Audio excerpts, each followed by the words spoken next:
So if you can fall in love with learning, you'll create a curious, creative, collaborative, confident, competent, attentive, and retentive adult. So the younger we start with understanding how learning happens on a neurobiological basis, that's very exciting.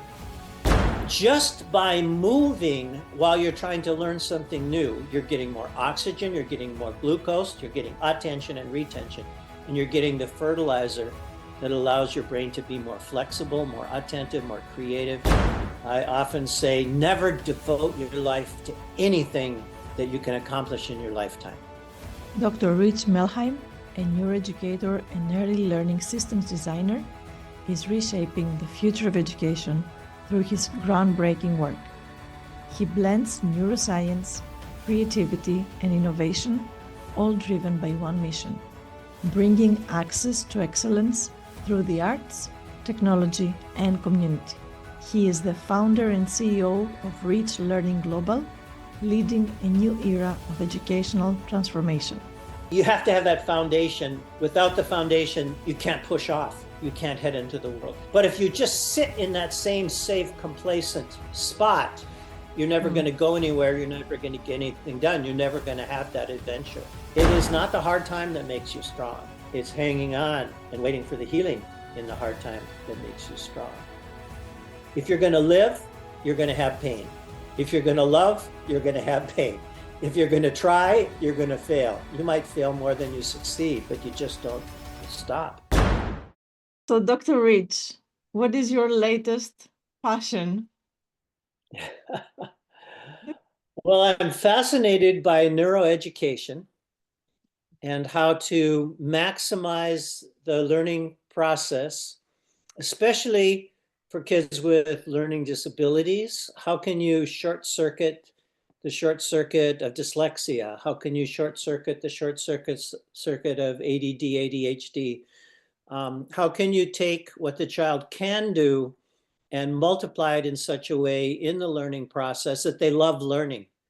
So if you can fall in love with learning, you'll create a curious, creative, collaborative, confident, competent, attentive, and retentive adult. So the younger we start with understanding how learning happens on a neurobiological basis, that's very exciting.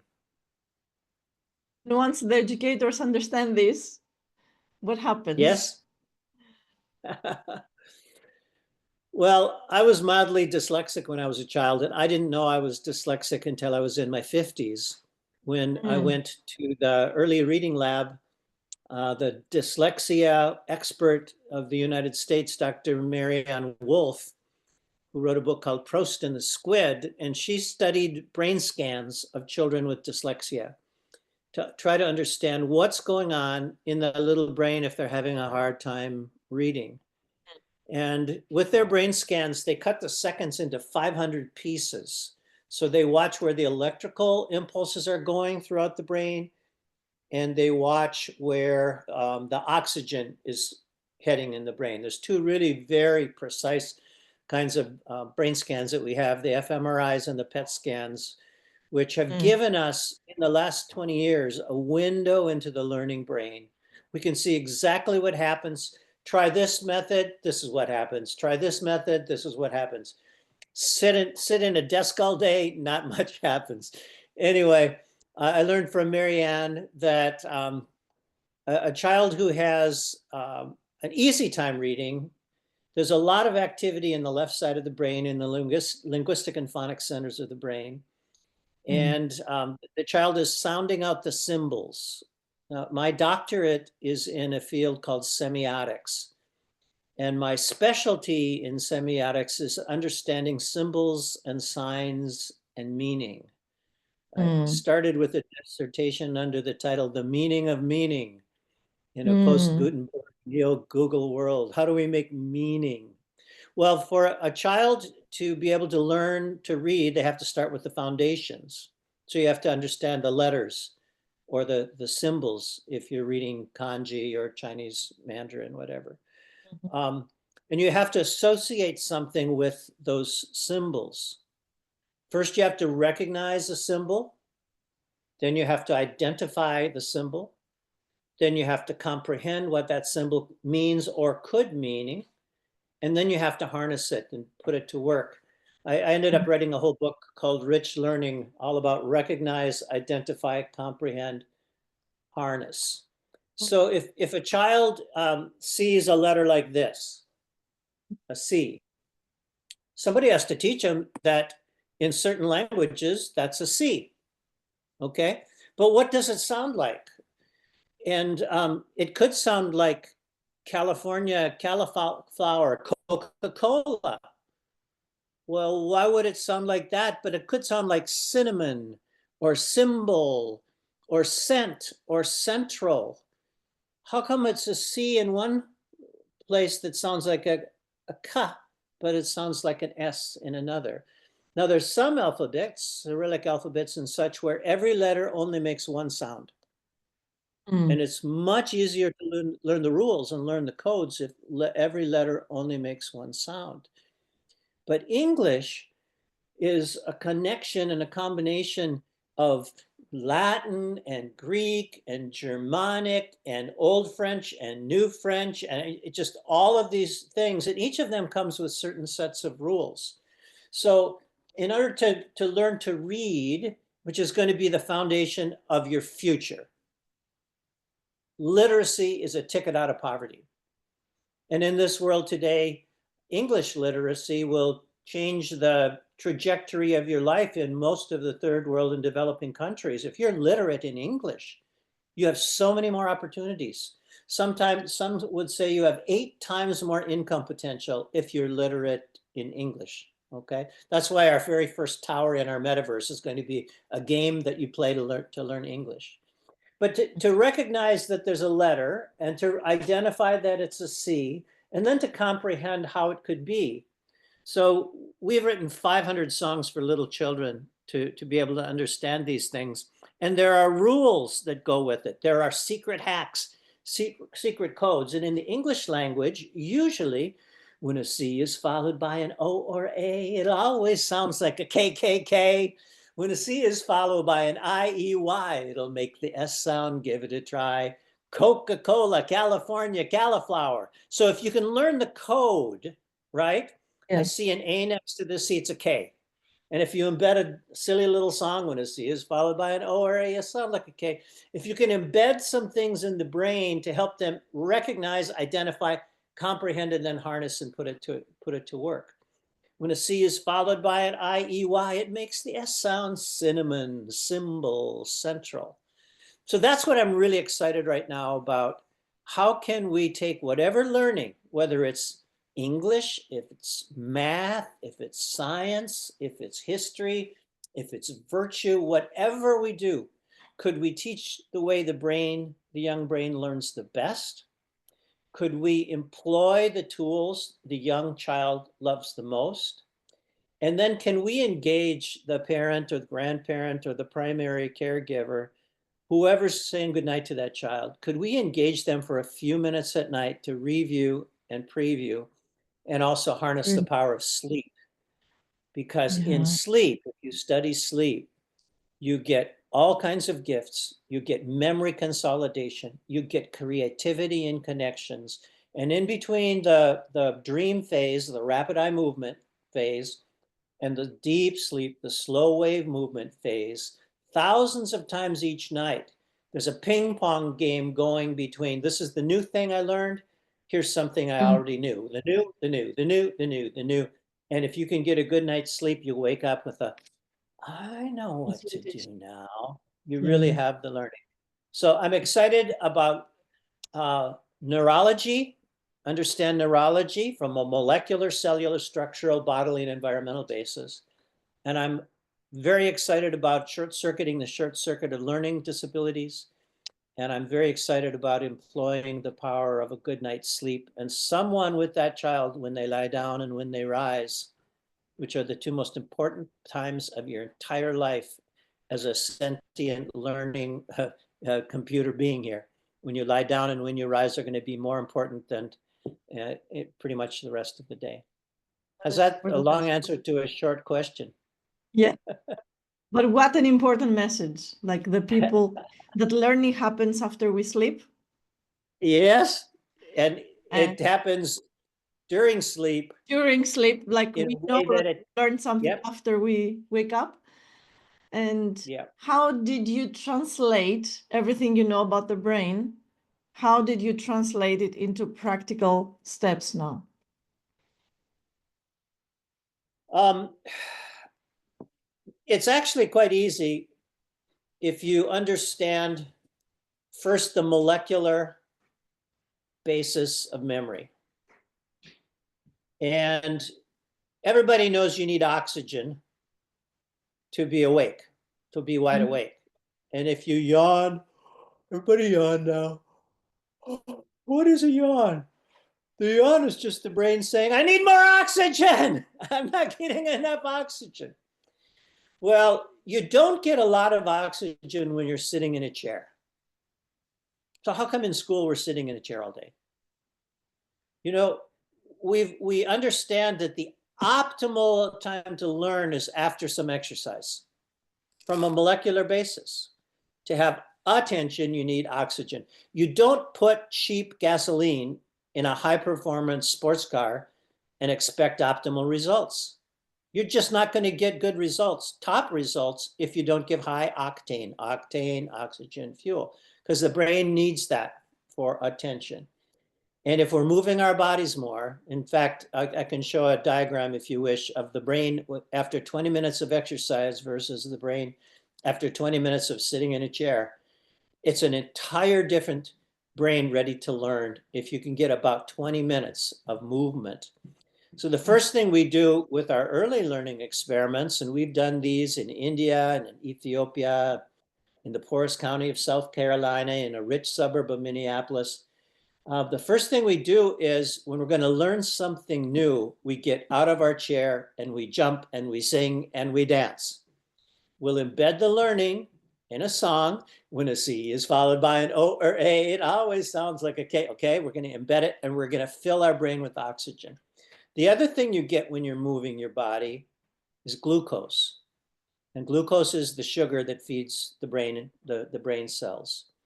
The brain only makes up a small percentage of the body weight, but it uses a huge percentage of the body energy. And so we want to feed the brain, and you don't get a lot of glucose. You don't get oxygen, you don't get a lot of glucose sitting in your chair. The third and the most important fertilizer you can put in your brain comes from exercise. It goes by the letters B, D, N, F, brain-derived neurotropic factor. I call it best darn nerve fertilizer. And BDNF grows more brain cells, it grows more connections on the brain cells, and it grows more receptors on the brain cells connections. So it's like you have that much more to help hold on to the idea if you get brain-derived neurotropic factor in your body. And you get a lot more BDNF when you're moving your body than when you're sitting in a chair. A brain that doesn't get enough BDNF literally shrinks. The brain literally shrinks if you don't feed it that fertilizer. My friend, Dr. John Rady at Harvard, who's our mentor on the exercise aspect of rich learning. Rich learning is a neuroscience think tank developing music, art, dance, theater, and fun into learning projects. But Dr. Rady at Harvard is the guy who pretty much brought the phrase ADD to world consciousness. Somebody else made it up, but no one was talking about it really until John wrote a book called Driven to Distraction. And John says, as far as the brain is concerned, if we're not moving, there's no reason to learn anything. As far as the brain is concerned, if we're not moving, there's no reason to learn anything. Now, the brain hates pain. It will avoid pain at almost all costs, unless there's some great value on the other end of the pain. And it loves pleasure. When you're moving, your brain is paying attention all the time, because it doesn't want to get hurt. It doesn't want to fall. It doesn't want to break a leg. It doesn't want to, poke your eye out with a branch or something. So just by moving while you're trying to learn something new, you're getting more oxygen, you're getting more glucose, you're getting attention and retention, and you're getting the fertilizer that allows your brain to be more flexible, more attentive, more creative, all those things. So I guess I would ask the teachers, the coaches, the homeschoolers, anybody who's trying to teach business, how to fix something, anybody, why would you do it sitting in a chair? Why? You're not giving them the high octane fuel. You're not giving them the molecular basis of learning. So the first lesson is get out of the chair as fast as you can and give them those things that they need. And we have so much evidence on that. Why isn't everybody doing it? Every teacher, every educator out there, right? And what keeps you motivated? What makes you wake up every morning? I literally jump out of bed every morning. My wife thinks I'm crazy, probably. But I can hardly wait to get to the day. Probably three things: a past, a present, and a future. I asked the great philosopher Dallas Willard, who was head of the philosophy department at University of Southern California, brilliant, brilliant man. I asked him a similar question, and it was when he knew he was dying of cancer. I was up in California in his house up above the hills, fire in the fireplace. I have this on video if you ever want to watch it. I started a project on meaning. Why does anything mean anything to anybody, and how can we get this meaning across? And he said, you have to have both a foundation, a solid starting point, and a direction for a goal that can be something greater than you can ever accomplish in your lifetime. When I speak at graduations and at universities, I often say, never devote your life to anything that you can accomplish in your lifetime. It's just too small. Never devote your life to anything that you can accomplish in a lifetime. So you need a solid foundation, and that foundation includes role models and people who look you in the eye like you really matter, and people who ask you a lot of questions without giving you a lot of easy answers, and people who can show you an example of what happens if you give yourself to a great cause, a great purpose, something you can't accomplish in your lifetime. You have to have that foundation. Without the foundation, you can't push off. You can't head into the world. But if you just sit in that same safe, complacent spot, you're never going to go anywhere. You're never going to get anything done. You're never going to have that adventure. Right now, there are people who talk about comfort as the biggest enemy to progress. If you just sit safe in your little cell. The great philosopher Simon and Garfunkel said, I built my walls, a fortress deep and mighty that no one can penetrate, sealed within this tomb. I touch no one and no one touches me. I am a rock, I am an island, and a rock feels no pain, and an island never cries. Some people are just living inside their walls. Where's the joy in that? Dallas Willard said you would just be sitting in your own dung if you stay in your dungeon. You know the word dung and dungeon? You're just sitting in your own crap. If you got to move out, which means there has to be a reason. Now, some of us are afraid of getting outside the walls, right? But isn't there a danger of just sitting in the same place? Whether it's a dead-end job or, a place that isn't giving you life and vitality, no goals. So we need both the point and the vector or the ray. We need both the solid foundation, and that's why parents and grandparents and people who can surround that child with love and care and questions and experiences are really important. But then what's out there? We need the anchor and the sail. The word role model shows up early Shakespearean theater, and they would put your part on a roll, right? Okay, here's Mm-hmm. your part, Romeo. Here's your part, Juliet.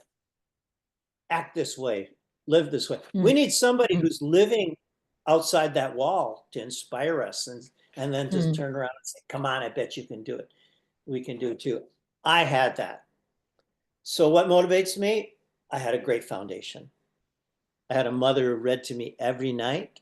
Mm-hmm. I had a father who told stories and would take me out into the world. And whenever a new house was going up or a new ditch was being dug or a new building, we'd stop, we'd get out of the car and we'd just walk around. I wonder what this room is. I wonder what this room is. If this was your house, which one would you want for your bedroom? To envision something that isn't even there. Every child needs role models who can take them outside. Yep, give them the good stuff inside, but tell them the stories and then draw them. And I had that. I had that foundation. What motivates me? Starting a foundation. I also had the role models that showed me lives of sacrifice and love and care and inspiration and told lots of stories. And I've had my own adventure. I had a heart attack 15 years ago. I was actually dead on the table at the St. Paul Heart Clinic.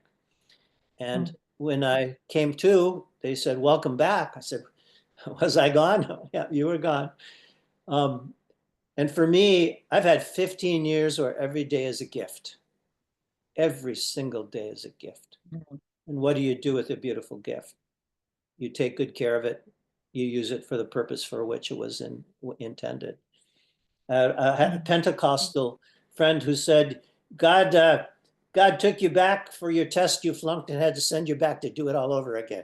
So I got another chance on life, and I want to do great things so that next time my heart stops, I can make the world's a better place because I was here. beautiful. And what is the legacy that you're building right now?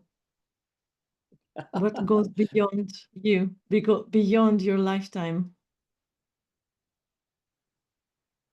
That's a beautiful question. I think it's a question everyone should ask themselves. And not only what is the legacy you want to build, but what are you doing today to put Yeah. one more step toward that today, today, today? Can you let a single day go by without taking one more step in that direction? Or if you're stepping back, two more steps in that direction so that it's just not sitting in the same place. Yeah. So you said never do something that you can complete in your lifetime. So obviously there should be some element of legacy in your dreams, right? Which means you have to become that role model to someone else, Yeah. right? Yeah. There For me, is no that's success. how I interpret it. There is no success without a successor. You know, to die, Oliver Wendell Holmes, a famous Supreme Court justice, said the tragedy of life is to die with your music still in you. Mm. You know, if everything that you have to give and everything you have to share and every art, every talent, if it's just here, again, you're It's just sitting in your you, own dung. You're in your right? dungeon. So you got to get it out. Are you mentoring someone right now? Whether Mm. they are a child who can see your life and be brought into the adventure of your life, or a coworker, or someone you're training or you're mentoring. Are you going to live beyond your grave? If you can instill that in other people, then part of you walks from your own grave. Isn't that odd, the thought that part of you can walk from your own grave in the lives of the people that you loved and cared for and inspired? That would Mm. be, in a sense, that's immortality. Yeah. Part of you, hopefully the best part of you. Is After it? I had my heart attack, I told my kids, next time you bury me, next time I die, I want you to walk away from my grave with the best of me and bury the rest of me. Walk with the best of me and bury the rest of me, which means I better show them the best of me every day. Wouldn't you want to die on the day where you gave your best and you loved your best? Wouldn't Mm. that make your hugs just a little longer? Wouldn't that make your smile just a little warmer? Wouldn't it make your kiss just a little more tender? If you made sure that every day was that day and you were saying the last things that you want them to remember, right? Mm. So maybe that's your legacy too. Powerful words of wisdom. Yeah, that's really wise. And now that you're seeing your work like having this ripple effect on other people, what do you see? What do you savor? What do you enjoy? So right now I'm teaching in Nigeria and in Israel, teachers via Zoom. And just giving them some little practical things and seeing their eyes light up, thinking, I can do that. I could do that. Mm. And showing them the basis from a molecular basis. Oh, I can get the kids moving. And of course, about like every 7.5 minutes, if you set an alarm and whenever it goes off, a different kid in your class has to get up and jump and dance, and everybody dance like she does, dance, do what just getting more oxygen and glucose, understanding that molecular basis. I see the teacher's eyes just light up. Oh, I can do that. I can do that. And Every they can be a 7 better, day. they can be Every a better seven. teacher for the rest of their life. Yes. So I just had a session yesterday where 2 weeks ago, these are teachers from Nigeria and teachers from Israel. 2 weeks ago, we did the power of music. Mm. And we studied it from a molecular to a cellular to about so much more the cells of the brain connect with music. But if you're singing and dancing, now your whole body becomes a learning tool. And if you're doing it with a friend, pairing up, do a salsa or a tango, or I'll do a dance and you do a dance, back and forth, the brain, the body, the environment. To see the teacher's eyes light up, that's a marvelous thing. And then when I'm on the road, I've spoken in 1,000 cities around the world. I've spoken in every continent except haven't really done much in Antarctica. um, but in the evenings, I always bring parents and kids together. So I'll teach teachers during the day, but parents and kids, and we do some comedy, we do some laughter. By the way, laughter gives you more oxygen in your brain. So even a dumb joke, if they go, you know, even a dumb joke is a good teaching technique. So I Mm. think the most wonderful thing is to see people's eyes light up, thinking, you know what? Maybe I can do this. Mm. Maybe I can be a more effective human in my own relationships and in my own love and care, but also a more effective teacher and role model. Beautiful. And you mentioned this, I wouldn't say struggle, this like the health issue you had turned it into a huge opportunity for you. Did you have any other struggles that you now see them as opportunity? The first place they were struggles, right? Yes, a number of times down the road, I had teenagers. Who's not going to have struggles, right? Right. We did something when the kids were little where every night we had a little check-in time. And whoever was going to bed first got to give the warning, 5 minutes, 5 minutes. We had a boy and a girl. And you would get to choose whatever room you wanted if you were going to bed first. And then everyone would gather in that room. And we did 5 things. We shared our highs and lows for the day. We read, we talked, we prayed, and we blessed. Those 5 things. If you want to know more, I have a website called faith and the number 5.org, FAITH, faithx in the home.org. Well, we did that just to keep communication open every night. And if you don't have 5 minutes for your family, if you don't have 5 minutes for your loved ones at the end of the day, why did you have 2 hours for television and 2 hours for video games and 2 hours for social? You need to put um, your time, which is your true currency, into what you say you value the most, and make that as an example. Well, by the time my son turned into a teenager, he really didn't want to talk all that much anymore. So we had some real struggles with that. But we didn't stop just because he didn't want to. who's going to be the adult in the family, right? Somebody has to be the adult. The child doesn't have a fully developed adult brain, fully developed prefrontal cortex until they're 25 or 26 years old. So they may look like an adult, but they're not an adult. And the prefrontal cortex is the gatekeeper. It's the stop sign saying, wait, this might not be a very good idea, right? Young people don't have that. That's why 18-year-olds, 19-year-olds make the best soldiers. They don't think. They get the whole body to do the act, but they don't necessarily have that connection to think. And when the kid stops talking, you have to decide, am I going to let someone without a fully developed prefrontal cortex run my family? That doesn't make any sense. So you need to be the strong one. You need to be their prefrontal cortex. You need to be their judgment center. Nope, people who love each other talk. We're going to take time for each other. This is part of our when we lie down and when we rise. Well, jump ahead a number of years. I mean, there were some nights when he stood in the doorway, my highs, my high, my lows, my low. Next. Kind of like, okay, everybody share something. Well, if you don't have a low, can you open up the magazine or the newspaper or think of someone else in the world who's having a low today? Maybe there's a child somewhere. Maybe there's a friend in school. Maybe somebody doesn't have food in a certain part of the world. Maybe somebody's being bombed tonight. Maybe somebody just lost their parent. Can we think of somebody other than ourselves? That's good role modeling too. It's not all about you. It is about you, but it's not all about you. So jump ahead in time. We didn't have a lot of communication, but we kept at it.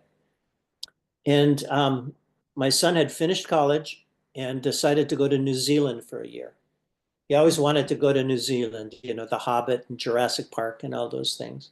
So we went to visit him at Easter. So this was 7 years ago, 6 years ago. And my wife and my daughter were flying in from another city, but their airplane got delayed because of a snowstorm. So my son and I had an entire day together. And we really hadn't talked much since he left home, since he went away to college and everything. We had the most wonderful day.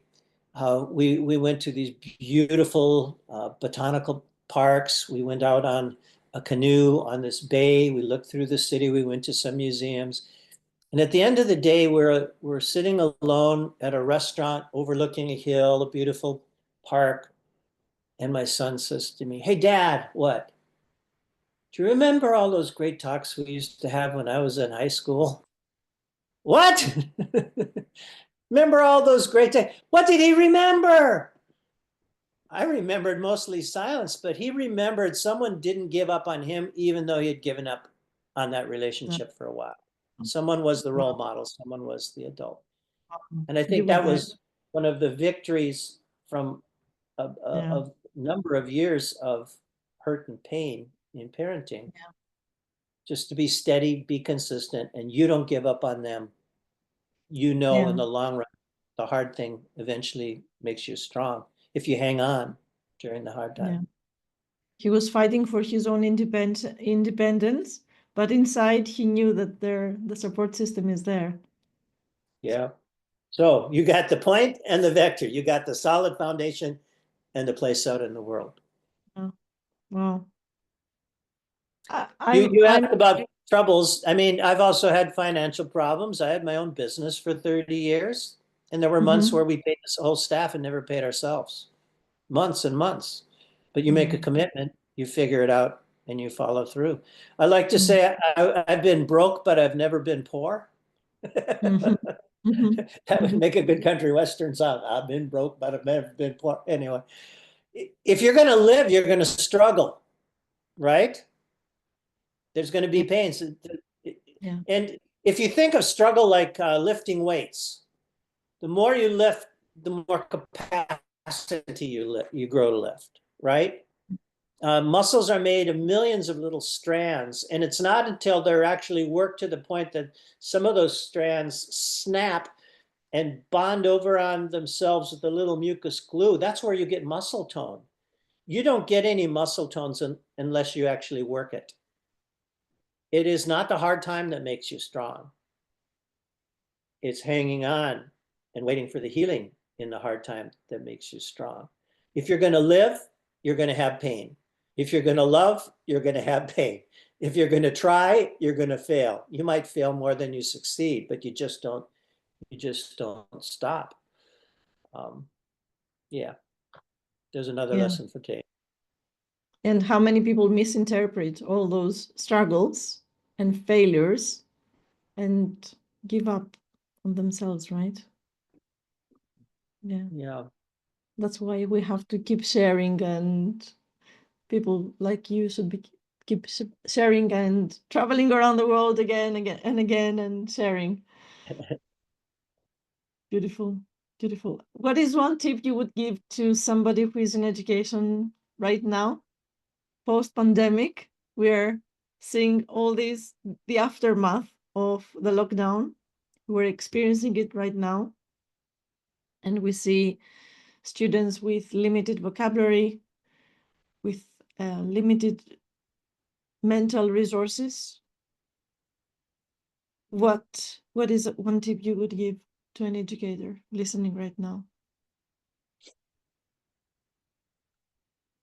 30 years ago, 40 years ago, one of the most important books on education was written, and it still applies to the day today. And it's a book called The Quality School by Bill Glasser, Dr. William Glasser, who did a number of interesting things, also was the founder of reality therapy. And he said, in a quality school, everyone is the teacher. In a quality school, everyone is the teacher. How fast can you get the kids teaching each other? Can you give them a little, have them work on it, and then teach some new aspect of that thing that they just had? Can you, teach a new concept and then put them in pairs and say, come up with one way to teach this. Here's art supplies. Here's costumes. Here's a xylophone. Here's all these tools. You can make some art. You can make some music. You can make some, dance, a rap, a chant, or cheer. We didn't have a lot of money in our test in India or Ethiopia, so we used rocks and sticks and twigs and plants. And I mean, we made art out of everything. You can make art out of anything, right? It doesn't cost a nickel to sing, but it's one of the most powerful tools you'll ever have to embed learning, new information. Plato in 550 BC said music is the most potent form of all learning. Pretty good neurologist for 550 BC. Now we watch what's happening with music in the brain, and the rhythm goes to one part of the brain, the pitch goes to another, the timbre, the color of the sound goes to another. If the words rhyme, goes to another, the imagination. All these different cellular parts of the brain connect and hook together with music. What if you said, I need a song, a rap, or chant, or cheer that teaches this concept that we're teaching today? And you put them to work, and then you bring them back. Maybe you do 20 minutes of movement and exercise and song and dance. And then you say, take these concepts, water up, by the way, for 20 minutes, talk about them, get in a small group, create a project on it. And then you have 20 minutes maybe of everybody is showing everything that they did. Little kids have a concept called show and tell, where they bring something to school and they show something they're interested in and they tell about it. Brilliant neurology, show and tell. I have to think my own self. What do I want to see? What do I want to teach about it? How am I going to show it and then tell it? Just connects the whole brain. If you can teach something now and then give it to them to teach each other and give them the time and the resources, and then come back together and let them teach each other, you have a quality school. Bill Glasser, in a quality school, everyone's a teacher. Get them teaching as absolutely fast as you can, and so much more of the brain is going to be wide awake and ready to go. They're not bored when they're teaching and when they're teaching each other. They're only bored if you're the teacher and you're not as good as TikTok. How can you be a teacher today when they've got these things lying around and they click, click, click, click, click, click, click, click? You can't compete with that. You'll be dead. I wouldn't even play that game. I'm not going to be the only teacher in this classroom ever again. I'm going to get them started on something good. Then I'm going to set up a system in place to let them teach each other. That would be the fastest way to transform your classroom without any other money having to be spent. Oh my God, you've shared so much. And I think this is going to be episode 1 because I want more episodes with you. Learning Happy so to do much more. already. And now for this final part of the of this podcast, we're playing a game. We're going to Okay. play a game with all my guests. And I bring some of my favorite books, not all of them, some of them. And you're going to pick one of the books. Could be a number or the title, if you can read it. Oh, yes. Atomic Habits, Hidden Potential, Atlas of the Heart, High Performance Habits, The Code of the Extraordinary Mind, Untamed, The Source, Highly Effective People. Stephen Covey wrote The 7 Habits of Highly Effective People a long time ago, and I like that one a lot. What's the yellow one? I can't quite read that one. The other one is the Get Things Done book, Get Mikhail things done. Kroger's. And the other one is I'm Enough by Marisa Peer.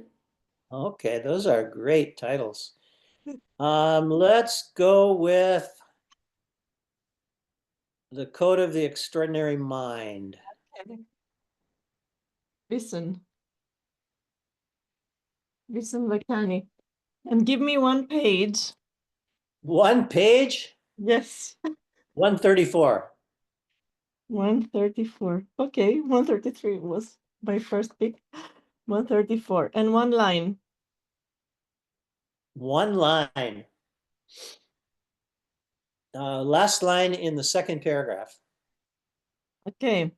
And I'm going to read this sentence and the context around it, and we are going to discuss this resonates with both of us. All right. All right. So second paragraph, like, can you show me middle page because there are not many paragraphs and I have underlined something. Don't read, I cannot read that from my computer, but go ahead. but just tell me a line because second paragraph, I don't know. Whatever it is you underlined, I like that too. Go ahead. Okay, what I underlined. Okay, he's talking about blisscipline, which is the discipline of daily bliss. Ah, I like it. Let me read the second paragraph of this section. Science is showing us that one of the key things that lets us function optimally in the world is our ability to control our happiness level. It's a requirement for learning to bend reality. While it's a trainable skill, many of us still find it elusive.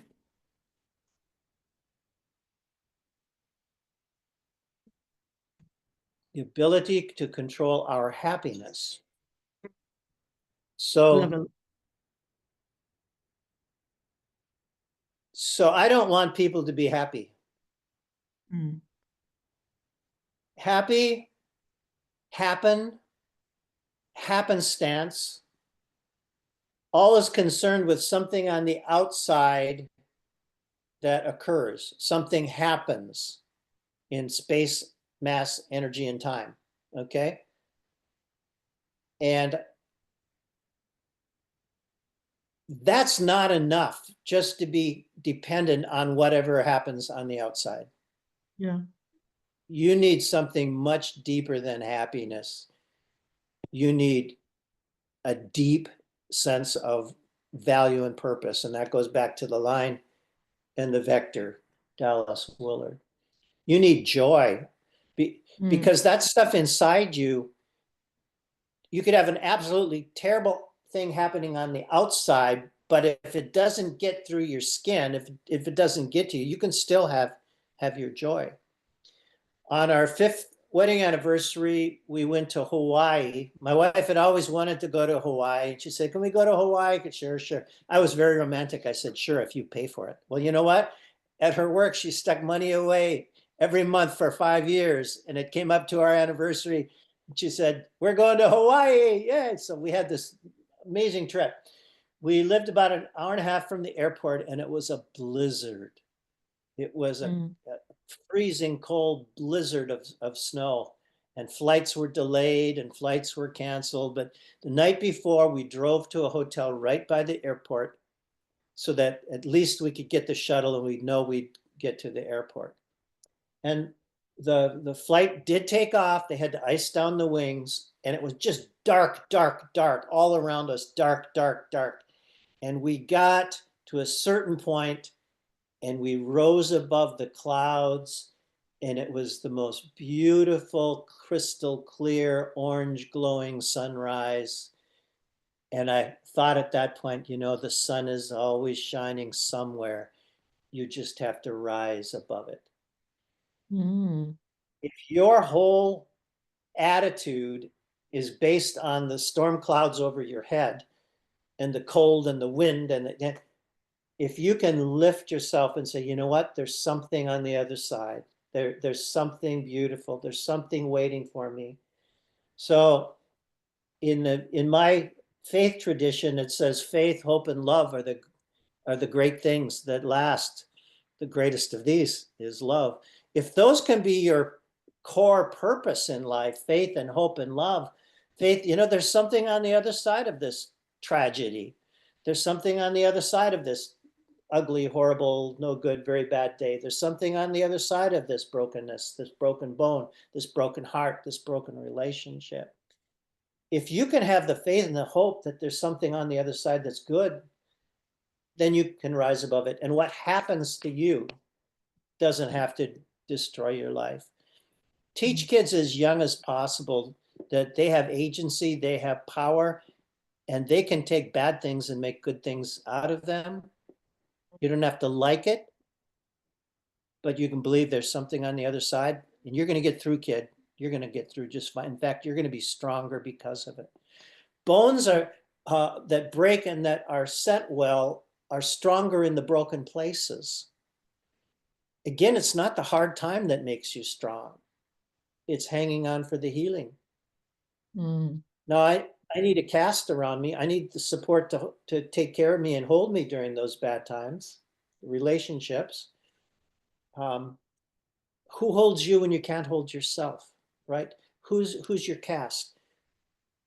They're back to theater again. Who's your cast? Who's your best supporting actor? Usually in a great movie, the best supporting actor helps the protagonist get through even when they're ready to give up. So happening, yeah. Read that line one more time. Okay. I just closed it. Maybe I should read what you initially said, second paragraph. Yep. Okay. So I'm reading the same thing, and science is showing us that one of the key things that lets us function optimally in the world is our ability to control our happiness level. It's a requirement for learning to bend reality. While it's a trainable skill, many of us still find it elusive. And next, he introduces the discipline of daily bliss. It goes beyond feeling peaceful to feeling truly joyous. Ah ha ha. Should have read more. Now it makes more sense what you were saying, right? It Yes. combines spiritual mastery with a real world desire to meet your goals and make your intentions come true. I call it discipline, the That's discipline a of daily beautiful bliss. word, discipline. Yeah. I learned something today. Thank you.